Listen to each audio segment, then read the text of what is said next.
Hannah Mosley is an award-winning British illustrator and author, and a full-time tattoo artist. However, her career path and passion were not always clear. You can find out more about Hannah on her website at mosleytattoos.com. That's Mosley tattoos.com. Join us today as we talk about giving yourself permission to suck at art and how to keep going, dealing with rejection, breaking in the tattoo industry, and Hannah's tip to figuring out if your art is heading in the right direction. Hi, I'm Anya, and this is Make More Art, a podcast by Etcher, meant to inspire you to keep on creating. Now let's hear from our guest. Hannah, or should I call you Han? Hannah's fine, either's fine. Okay, so tell me, when was the time that you realized art or something that you had to pursue? I was talking to my mum about this a couple of days ago, and she was relating to me a time when I was about 4 or 5 years old. My teachers wrote home and said, we're really sorry, we're going to have to stop Hannah from drawing in class. You know, when you do the what I did this weekend, picture and writing, they were like, Hannah's got to stop drawing in class until she's done all of the writing. Otherwise, she's spending the whole day drawing and she's not doing any writing. Oh, I can't relate to that. I remember when I was in preschool and my teacher was delivering the math tests to everybody. Yes. And I forgot to put the name on mine, and she just looked at me, grabbed my test and said, "Who's this sheet who has a bunch of drawings and painted dolls in it and it has no name, Anya?" And I'm like, oops, you forgot to answer the questions. I'm like, I'm sorry, but you see me. So that young? Continue, please. Yeah, sure. So I don't think at that age I was like, I want to be an artist professionally. I remember having conversations when I grew up because my dad's a musician. Mm-hmm. And I think he'd always, he's got 6 of us kids, and I think he was really hoping to have a Brady Bunch style band or something. Oh my goodness. But none of us are particularly musical. I feel really bad for him. Uh-huh. But it meant that from quite an early age, we were having discussions, me, my mum, my dad, about when you grow up, you've got to work. You'll spend a lot of your life doing it. Mm-hmm. If you can find something that you're passionate about, it's you're still going to have hard days, but you're going to enjoy your time more. Was what I kind of was grown up being told. Wow, that's good parenting. Yeah. So yeah, I guess I started looking into what a job being an artist might look like kind of at 11 or 12. Wow. And I thought for a while I might want to get into languages. So it wasn't always yes, I absolutely have to be an artist for my job. I think probably from about 14, I found out about tattoos and body modification, and that was kind of where my bread and butter is made now. So probably from 14, I started having a mental image of what life now looks like, I guess. That's really young. But yeah, it was. I've kind of, although I'm really super happy my parents sort of gave me that encouragement, I think I've also kind of learned quite a bit along the way that now with my kids, I kind of changed that line a little bit. So yeah, it started early, but it wasn't kind of a straight path of I'm going to do this and then I did that. There was quite a lot of ups, downs, steps backwards, reconsidering how it would go. But yeah, I guess from about 14 was when I was right, I've got to choose the subjects that are going to help me get this. I'm going to start spending more time seriously drawing. And I'm glad you were saying that, because I still think there's this... people are expected to know what they want to do and to go from point A to Z on a straight line. Yeah, absolutely. I don't know a single human being who has been through that. Everybody goes to something and then they change and then they go on a zigzag and then eventually end up doing what they love, and that can even change because you don't love what you love right now might not be the same thing that you will love in 10 years from now on. Who knows? Yeah, absolutely. And I don't think many of it, I mean, I'm sure there are people who at 14 are like totally got an adult head on their shoulders, but I think your average teenager isn't necessarily going to have an idea what they want, or what the 30 or 40 or 50-year-old version of themselves will want out of life. So it's difficult to do that kind of mental time travel. Yeah. So not filling the gaps for me. So you were 14, you more or less knew that you wanted to do art, not sure exactly what. So up until today, tell us that story. Okay. So I did work experience with some graphics and local animation companies when I was about 14, 15. And it was through school and some family connections. Oh, so cool. So we have to do work experience, and I was really lucky that at that point my mum worked in radio, and she happened to have a connection with a local graphic design company. So it was a really small team. It was a very strange team. It felt like being in a sitcom. Okay, tell us a story about that. I want to hear it. Oh, okay.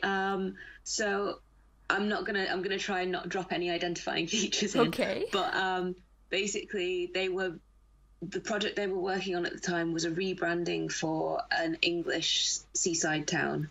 They were doing. I can't remember what the event was. It might have been I think it might have been the Queen's Jubilee. Okay. Or like a celebration, like a kind of a royalist celebration, anyway. And they'd made this online interactive quiz for kids to play. So it's like a Flash-based quiz. And the main illustrator designer guy, who was a little bit of a maverick, had made this and then gone off on holiday and the project was due for delivery whilst he was on holiday. Uh-oh. So one of my sort of daily tasks was, can you just run through this quiz and make sure it works? I was like, yeah, sure. So I'm playing this quiz, and as I'm going through, the questions are getting like more and more surreal and more inappropriate. And I had to be like, oh guys, like this content's super not kid friendly. Like I can't. That was probably the strangest moment, having to go to like, I mean, it was like a 6-person company, but going to the guy who was like head of this project to be like, I think you need to get Mike on the phone. Like,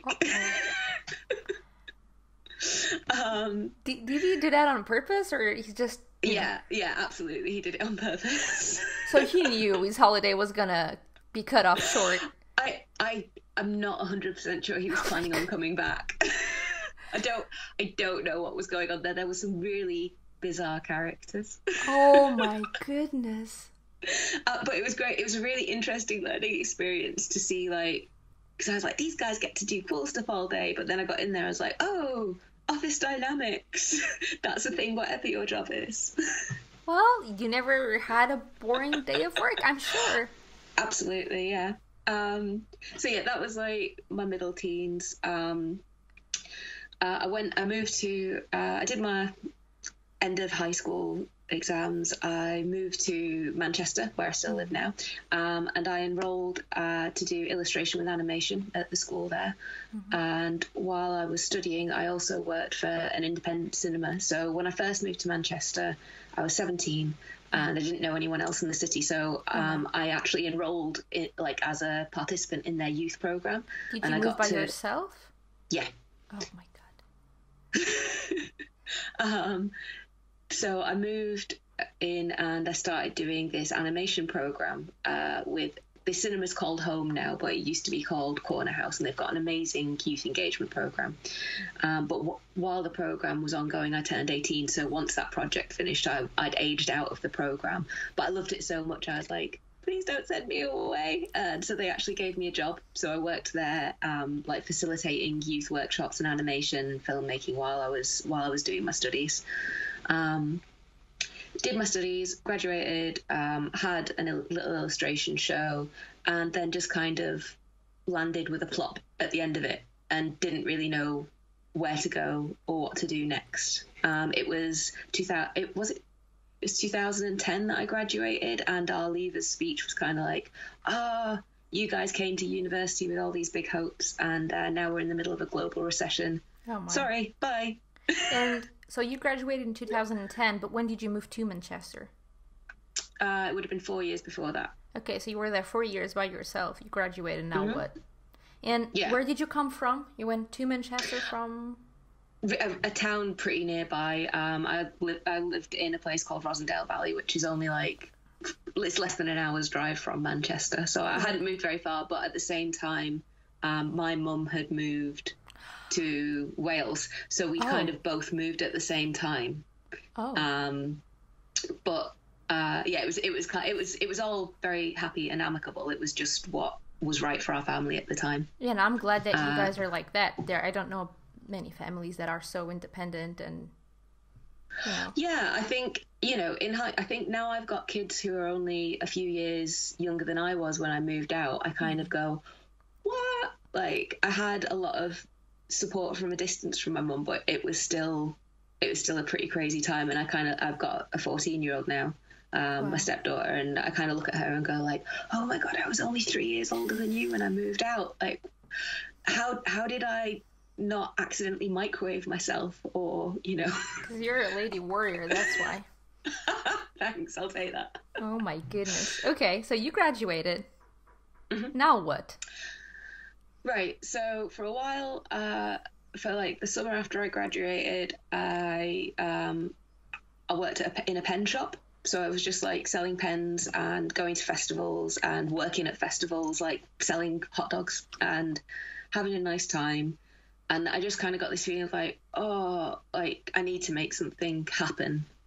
And it just felt like I'd kind of fallen into the real world, and I didn't really have the connections that I'd hoped to have at that point to start making art and making a living. So one of my housemates, who's still one of my best friends now, she was a fine art student and I was an illustration student, and we put together a proposal for an exhibition in a local art cafe. And while that proposal was getting okayed, we got the go-ahead and did the exhibition. I also got hired there as an engagement manager. So my job was to get more people into this cafe and run events to get people to look at the exhibitions and get involved. So I was working, it was an amazing place called Nexus, and while I was working there for 3 years, I guess, and I ran a comedy club, I ran kids groups, we ran summer workshops, and we had Arts Council funding at that point to do this, but our kind of policy was if someone's got goodwill and a good idea, we'll say yes. And it was super DIY, it was super grassroots stuff. It actually started as a Methodist church cafe that just ran at night over the weekend to basically to give people a dry, safe space, because at that point there was quite a lot of crime in the area of the city that it was founded in. But it ended up becoming so popular, it grew into a 7 days a week trading cafe with this really rich volunteer base and just so many amazing projects that we got to do. And I was working there and I was really loving it, but I was also like, this isn't really what I set out to do. And at that point, I had an empty wall in my room, in my flat share. And I was like, right, I still was like, I really want to get into tattooing. That was kind of my main goal at that point. And I'd been going around shops and getting laughed out of shops, getting laughed out of tattoo studios. Bunch of no's. Like so many no's. And for in hindsight, lots of really good reasons. I can see why I got those no's with the benefit of hindsight. But I was like, I think I was like 23 or 24 at this point. I'm like, this feels quite late to be getting into the industry. I better get a move on. And so I had this wall in my apartment. And just one question. Since when did you know you wanted to pursue tattoo art? I'd always been really interested in it from about that age of 14, 15. I'd been really fascinated by it. I got my first tattoo when I was 19 whilst I was studying. And even to this day, there's still a bit of a push and pull in me between like art that's made to go on skin and art that is made to tell a story in another media. And it's not something I've reconciled really, and it's something that my partner still has to listen to me tussle with, like pretty regularly. Interesting. Okay, keep going. Yeah. This is very interesting, and the kind of tattoos you do, and I'm sure like each customer each customer tells you what kind of tattoo they want, of course. But do you have a preference for tattoos that mean something, that have some story in it, or is it the same to you? It's really variable. So like the kind of aesthetic that I've developed in my tattoo work over time has become a lot closer to my illustrative work. So sometimes people will come to me and they'll be like, I want this like really free flowing, beautiful dragon because it represents this, and this to me. But sometimes people will just be like, wolves are sick, give me a wolf tattoo. But I really like the way that you draw them. And that's, that can be really, both of those can be really fun. I think when I started, I was like, I really want it to have like a deep meaning. And actually I've realized that sometimes just the act of deciding to like, that you love an image so much that you want it on you for the rest of your life, that in and of itself is a deep enough meaning. Like I saw this thing I wanted it, that it doesn't need to necessarily have like a big narrative, a big life story behind it. Wow. I've been pondering on getting a tattoo for a couple of years now. Now that the kid is born, I really want to go and get it. Oh my gosh, do it! I really want to, and now I feel like I'm even more ready now to have. So thank you. Yeah, no, I am. I'm. I love illustration. I love tattooing. They're kind of different but overlapping worlds for me. But yeah, like I think now I'm kind of at the point where most of my clients come to me because they've seen my drawn and sketchbook work. Wow. And like that's been a really conscious decision to grow that part of my business. And that was for the first few years of tattooing, that was a really big rift, because what I'd envisioned I would bring to the tattoo industry, which was like a love of draftsmanship and a love of character and creature design and quite sort of flowing organic compositions, wasn't what I was doing most of the time. But also I wasn't making the time to develop that work speculatively, so no one knew I wanted to do it. Wow. And it's only in the last sort of 3 or 4 years that I've really started to manage closing that gap. And it's taken a lot of like really hard stepping back and reevaluating and being honest with myself about why I'm not getting the kind of work I wanted to. Oh my goodness, I love this. Okay, so while in your room, you were telling me about that story. Yeah. Okay. So basically, I over a period of like 2 or 3 months, I just filled this wall with prospective tattoo designs, and picked out the best ones and started going to tattoo conventions and started going to different cities and knocking on doors of tattoo studios.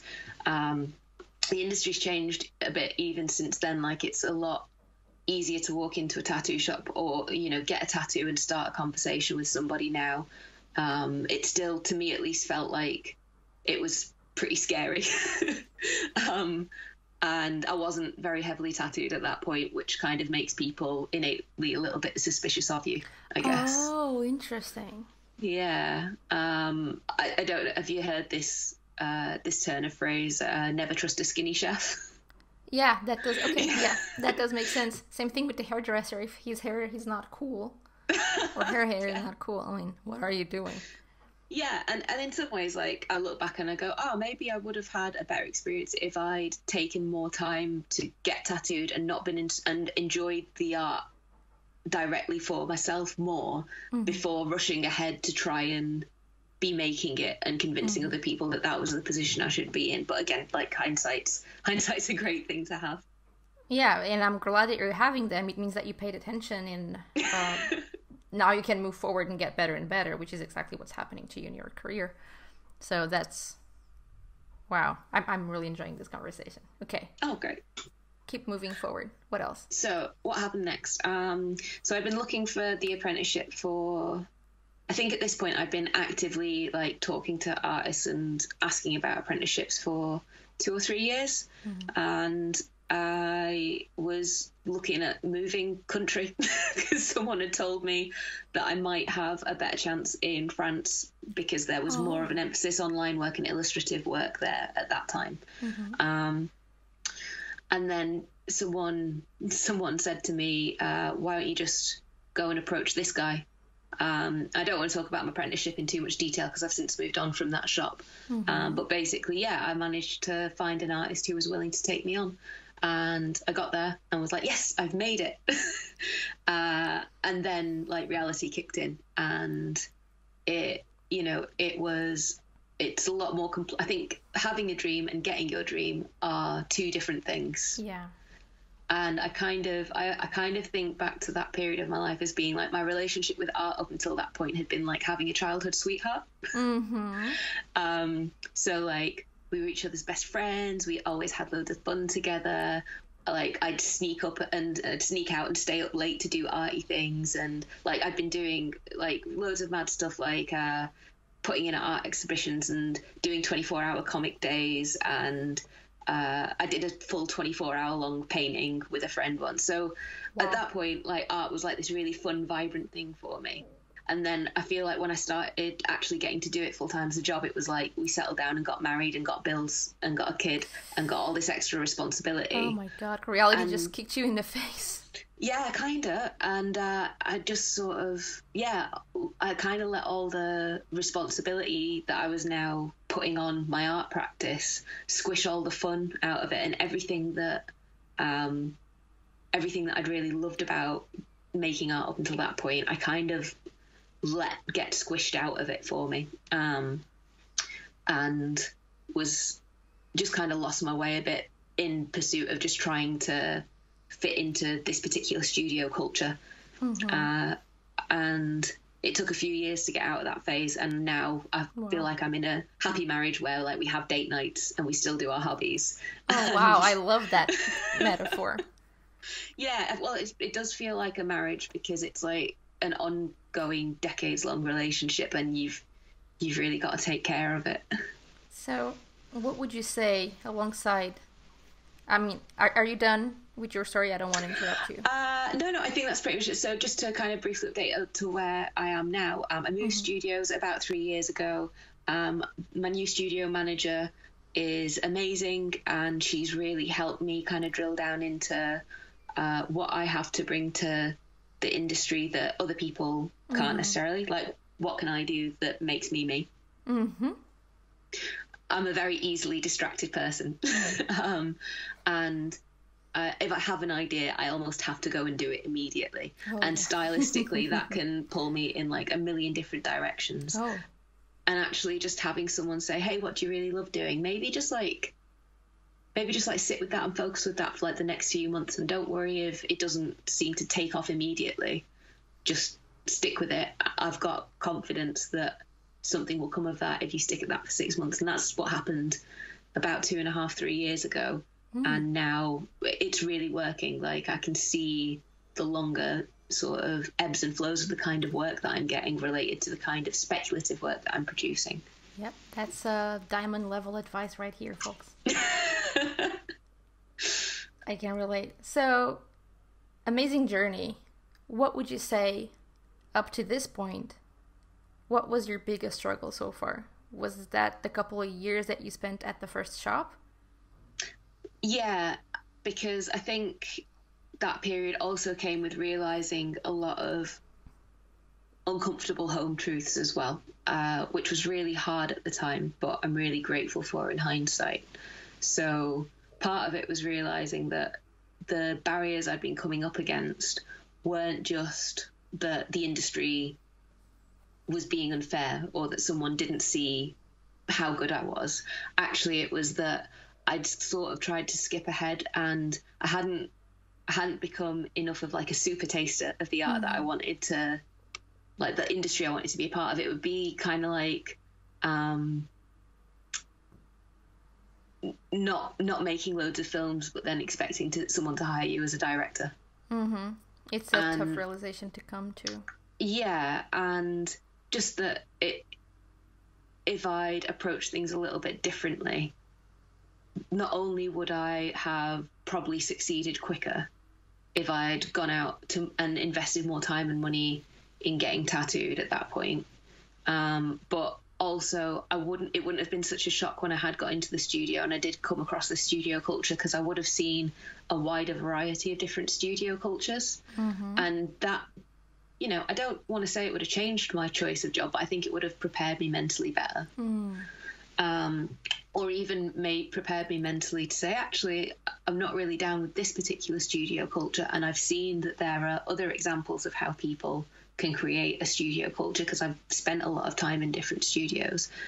And I know that there's a different way of doing this. Whereas because I'd had work done in like less than 5 shops, which is not a very wide range. And it didn't give me, I kind of didn't have the imagination to see that it could be different. It was very easy to get entrenched in, well, this is a successful studio, so it's working for them, so this must be how you do it. And in hindsight, I see that was not the full picture. Wow.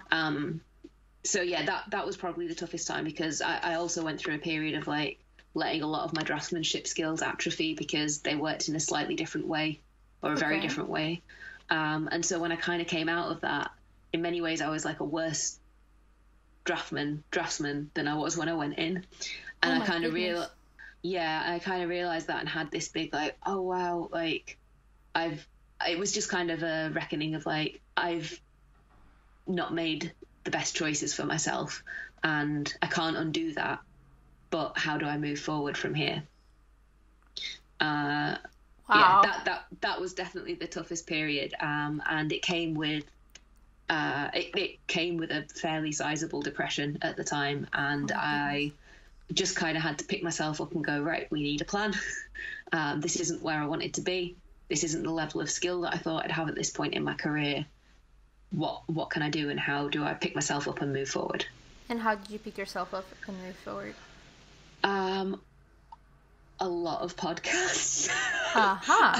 So I mentioned this to you like when you emailed me about speaking to you today, but actually like I ended up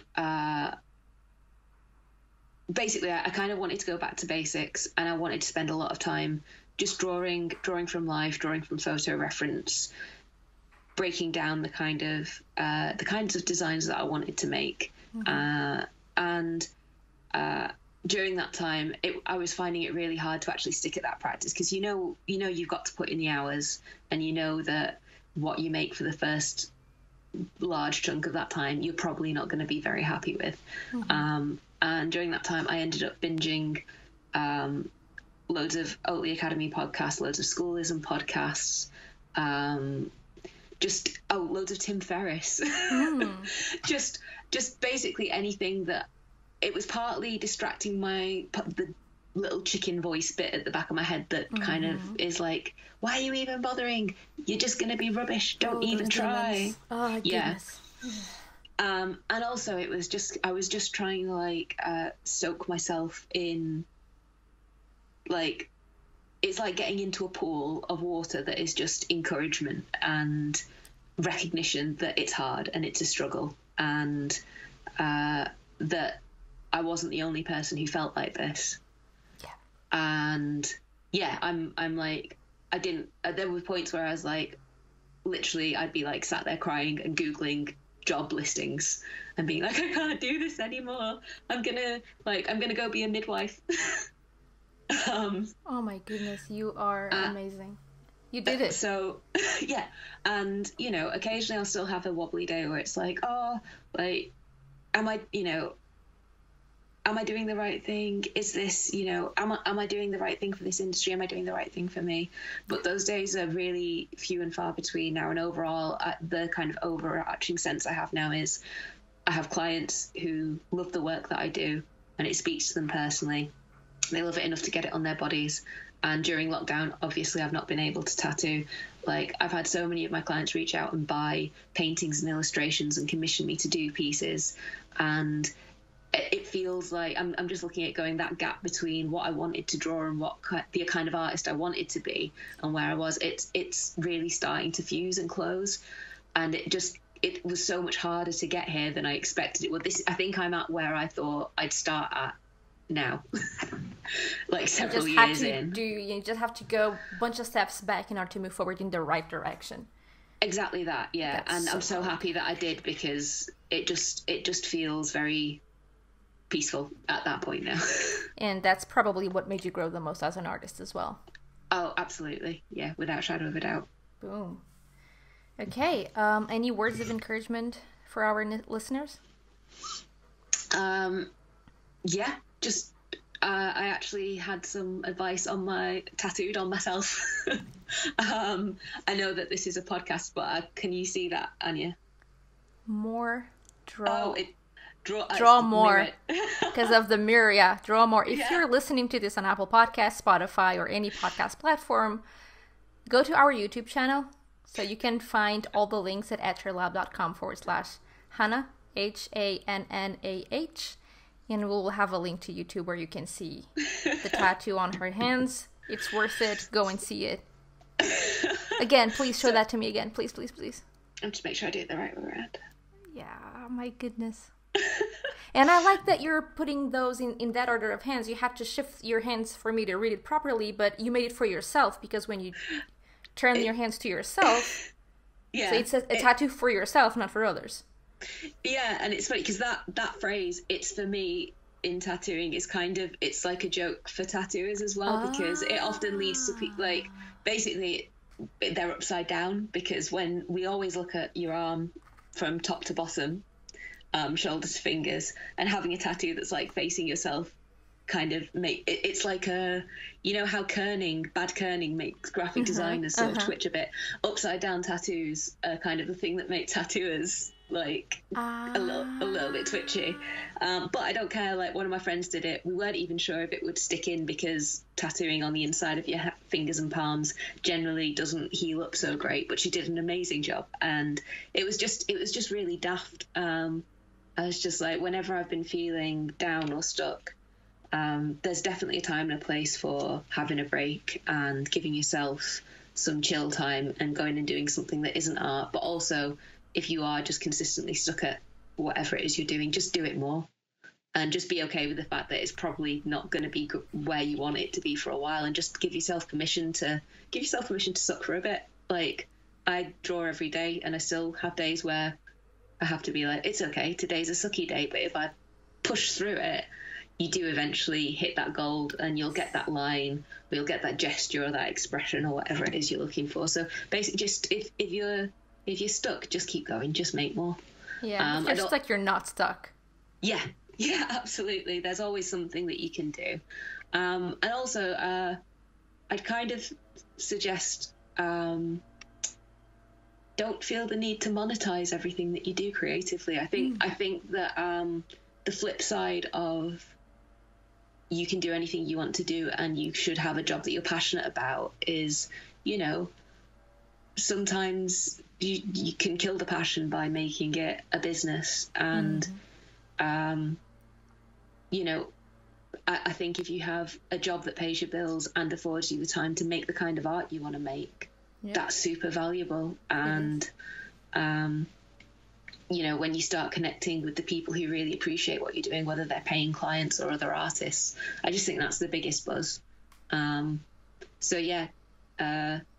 it more. Don't put yourself under pressure to monetize it. And if you're feeling stuck, do reach out. There's always people who've been through what you're going through. Yeah, that's pretty much it. Hannah talks about how common it is to zigzag through your career as you're figuring things out. What about you? How has your path been? Let us know in the comments section of the post associated with this episode at etchrlab.com/Hannah. That's etchrlab.com/HANNAH. Like the podcast? Help us support the show by subscribing and giving us a 5-star rating and review on Apple Podcasts at etchrlab.com/go/Apple. See you in the next episode, and until then, let's make more art.